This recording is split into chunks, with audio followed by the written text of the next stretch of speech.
Hello, everyone. Today we're going to talk about 10 common idioms and phrases that you'll hear all the time in everyday English conversations.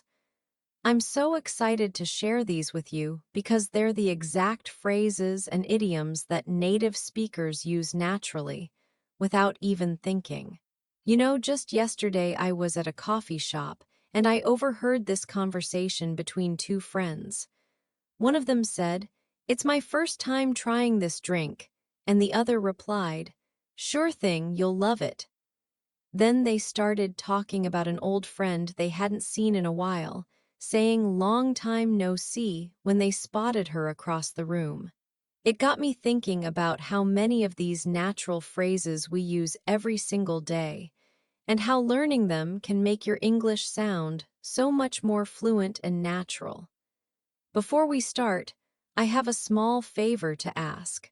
If you find this video helpful, and if you're enjoying these real-life English lessons, please hit that like button.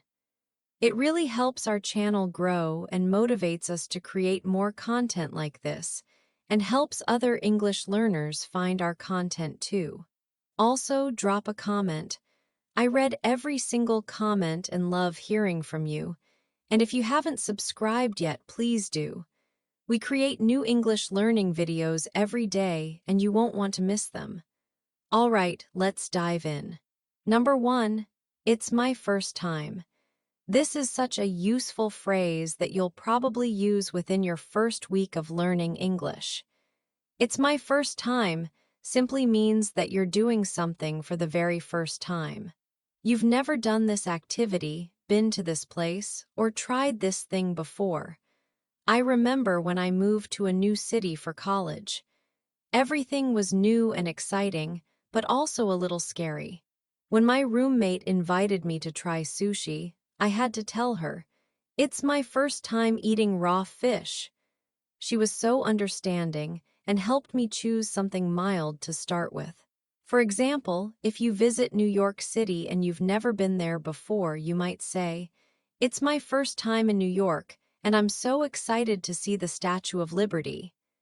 You might hear something like, "It's my first time driving alone, so I'm a little nervous." Here's another one. "It's my first time cooking for my boyfriend's parents. I hope they like it." This phrase is perfect for explaining why you might be nervous, excited, or need extra help with something. Have you ever used this phrase before? What was the last first-time experience you had? Number 2. What's done is done. Now here's an idiom that's all about accepting the past and moving forward. What's done is done means that something has already happened, and you can't change it anymore, so there's no point in worrying about it or feeling bad about it. It's time to accept it and move on. This idiom comes from the idea that actions that are completed or done cannot be undone.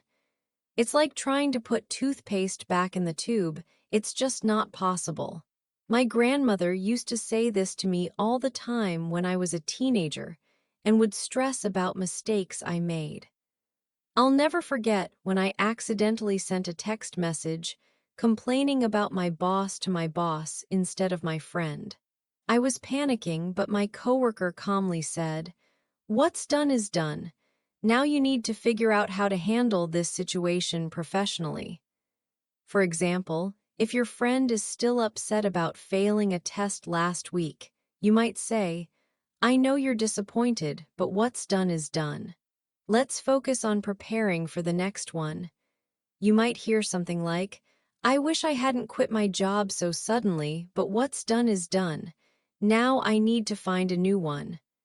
Let's take this one. "She broke up with him last month and he keeps calling her. I told him what's done is done, and he needs to move on." This idiom is really helpful when you want to comfort someone or remind yourself to stop dwelling on past mistakes. Which situations in your life could you apply this idiom to? Number 3, I'm an open book. This is such a beautiful phrase that tells you so much about someone's personality. When someone says, "I'm an open book," they mean they're very honest and transparent. They don't hide their feelings, thoughts, or experiences. You can ask them anything, and they'll give you a straight, honest answer. The phrase comes from the idea that books contain all their information openly on the pages.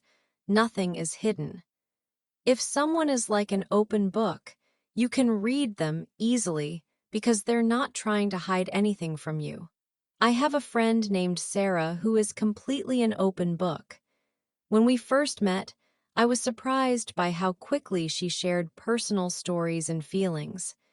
She told me about her family, her fears, her dreams, everything.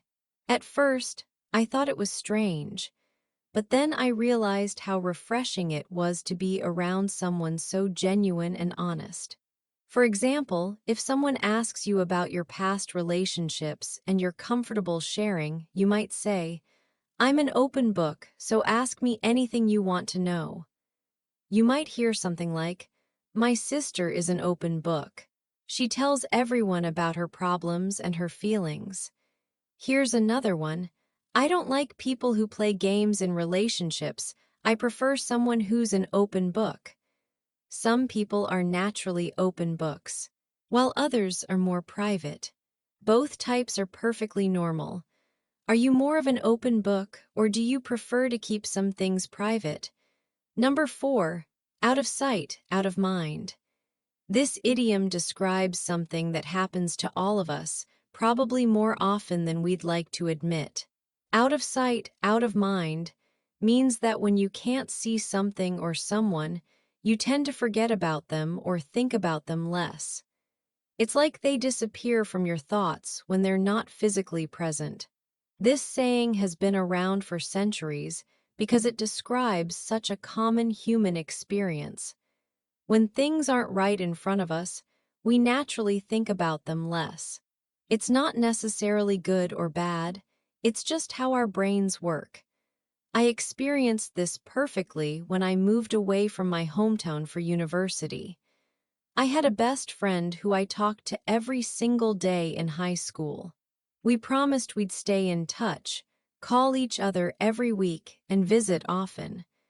But once I couldn't see her every day at school, we gradually talked less and less. It wasn't that we stopped caring about each other, it was just out of sight, out of mind.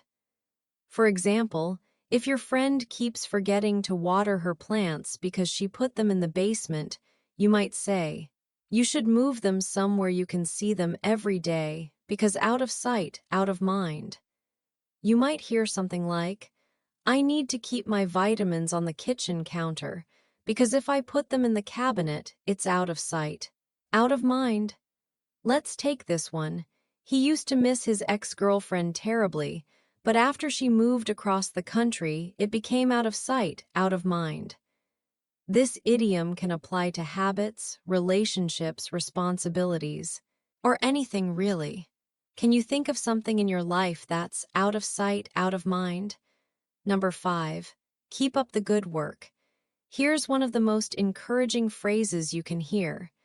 Keep up the good work is a way to tell someone that they're doing well and should continue doing what they're doing. It's like giving someone a pat on the back and saying, "You're on the right track, don't stop now." This phrase is used everywhere, from schools to workplaces to personal relationships. Teachers say it to students, bosses say it to employees, friends say it to friends, and parents say it to children. It's one of those universal phrases that makes people feel good about their efforts. Last month, I was helping my neighbor's daughter with her English homework. She had been struggling with grammar for weeks, but she kept practicing every day. When she finally got a good grade on her test, I told her, "Keep up the good work. I can see how much you've improved." Her face just lit up with pride and motivation. For example, if your coworker has been staying late to finish an important project, you might say, "I noticed how dedicated you've been lately. Keep up the good work." You might hear something like, "My mom called to tell me she's proud of my progress in college and to keep up the good work." Here's another one. The coach told our team that we're playing much better this season and to keep up the good work. This phrase is so simple but so powerful because it acknowledges someone's effort and encourages them to continue. Have you ever received this encouragement from someone when you really needed it? Number 6. Why are you up? This might seem like a simple question, but it's actually a very natural and caring way that English speakers ask about someone's unusual schedule. Why are you up? Means why are you awake? And it's usually asked when someone is awake at an unexpected time, especially late at night or very early in the morning. This question shows that the person asking cares about you and is curious or maybe even worried about why you're not sleeping when you normally would be. It's a gentle way to check in on someone. I remember last year when I was going through a stressful time at work and wasn't sleeping well. I was texting my sister at 2 a.m. and she immediately called me and asked, "Why are you up?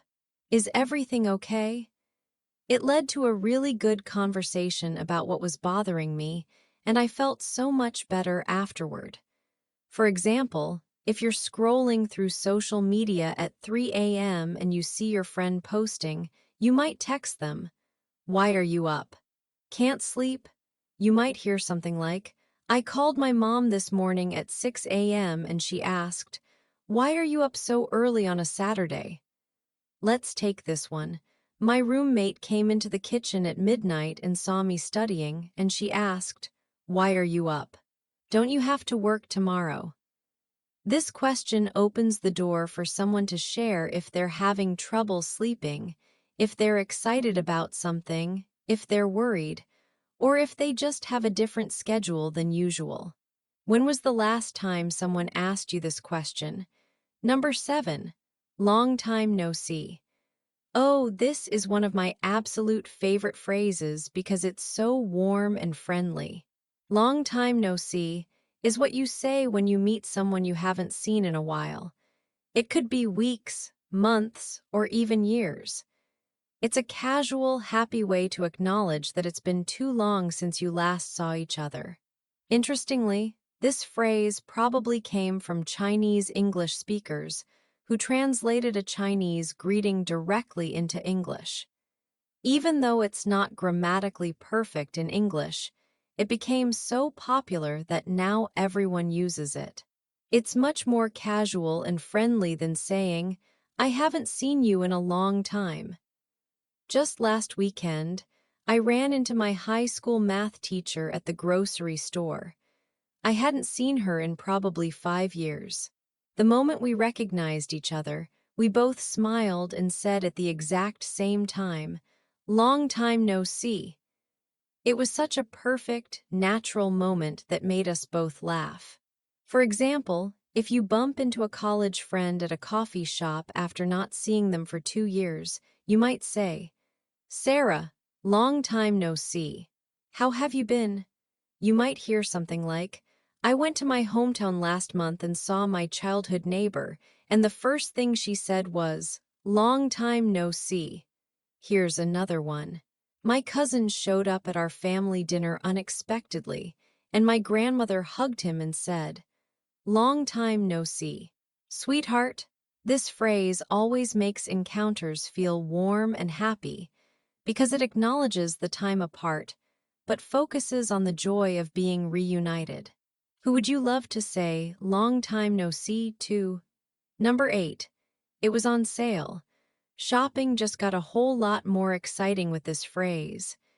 It was on sale means that something cost less than its normal price. When stores want to sell items quickly, they reduce the prices temporarily, and we call this a sale. This phrase is the perfect explanation for why you bought something, especially if you're trying to justify a purchase. Every shopper knows the magic feeling of finding something they want for a lower price. In American culture, finding good sales is almost like a sport. People get genuinely excited about getting good deals, and "it was on sale" is often said with pride. My friend Jessica is the queen of finding sales. Last month, she showed up to coffee wearing this gorgeous jacket, and when I complimented her on it, she immediately said with a huge smile, "Thanks. It was on sale for 70% off. I couldn't resist." She was so happy about the deal that her excitement was contagious.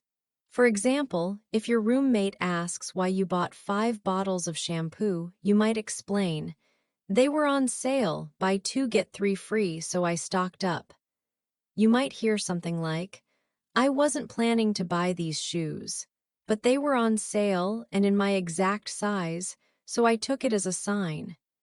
Let's take this one. My husband was confused when I came home with 10 candles, until I explained that they were on sale for $2 each. This phrase is perfect for explaining impulse purchases or when you want to share your excitement about getting a good deal. What's the best sale you've ever found? Number 9, sure thing. This is probably one of the most friendly and casual ways to say yes in English. Sure thing means absolutely, of course, or yes, definitely. It's more enthusiastic than just saying yes, and it shows that you're happy to help or agree with what someone is asking. Sure thing is incredibly versatile. You can use it to answer questions, agree to requests, or confirm plans. It's casual but polite, making it perfect for friends, family, coworkers, or even strangers. It's like adding a little smile to your yes. I use this phrase probably 10 times a day without even thinking about it. Yesterday, my neighbor asked if I could accept a package for her while she was at work, and I automatically responded, "Sure thing." It's such a natural, helpful response that makes people feel good about asking for favors. For example, if your friend asks, "Can you pick me up at 7 p.m.?" You might respond, "Sure thing, I'll be there." You might hear something like, "When the waiter asked if I wanted extra cheese on my pizza, I said, 'Sure thing.'" Here's another one. "My boss asked if I could stay an extra hour to finish the project, and I told her, 'Sure thing, no problem.'" This phrase makes you sound helpful, friendly, and positive. It's one of those phrases that can really improve how people perceive your attitude and willingness to help. Do you think you'll start using "sure thing" in your conversations? Number 10. Do you want to watch a movie? This might look like just a simple question, but it's actually one of the most common ways that English speakers suggest spending time together. "Do you want to watch a movie?" is how we invite someone to relax, have fun, and enjoy each other's company. It's casual, low pressure, and perfect for friends, family, romantic partners, or even new acquaintances. This question is beautiful because it's not just about the movie. It's really about spending quality time together. Whether you're suggesting a movie night at home, going to the theater, or even watching something on your phone, you're inviting someone to share an experience with you. I'll never forget the first time my now boyfriend asked me this question. We had been friends for a while, and one evening after studying at the library, he nervously asked, "Do you want to watch a movie back at my place?" I could tell he was hoping it would be more than just watching a movie, and it was such a sweet, innocent way to suggest spending more time together. For example, if it's Friday night and you're feeling lonely, you might text your best friend, "I'm bored, do you want to watch a movie together?" You might hear something like, "After dinner, my dad always asks the family, 'Do you want to watch a movie before bed?'" Let's take this one. My roommate had a tough day at work, so I asked her, "Do you want to watch a movie? I think you need to relax."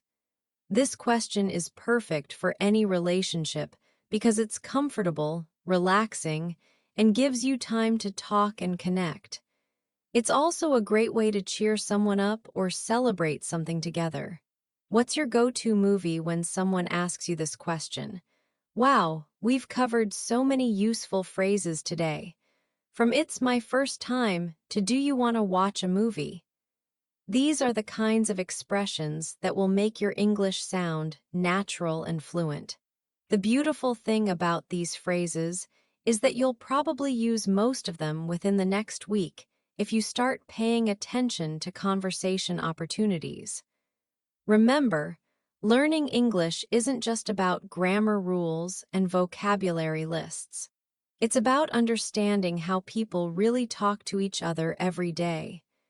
These phrases will help you connect with English speakers on a deeper level because you'll sound more like a friend and less like a textbook. I want to hear from you. Which of these 10 phrases was your favorite today? Which one do you think you'll use first? And have you heard any of these in movies, TV shows, or real conversations? Drop a comment and let me know. I read every single comment, and I love hearing about your English learning journey. If this video helped you feel more confident about using natural English expressions, please hit that like button. It really does help other English learners find this content. And if you haven't subscribed yet, please do. We create new English learning videos every single day with real phrases, idioms, and expressions that you'll actually use in conversation. Tomorrow, we'll be back with 10 more incredibly useful phrases that native speakers use all the time. You won't want to miss it because we're going to cover some expressions that will make you sound like you've been speaking English your whole life. Take care and keep practicing your English. You're doing great, and I'm so proud of how dedicated you are to improving. Remember, every phrase you learn gets you one step closer to speaking English naturally and confidently. I'll see you tomorrow.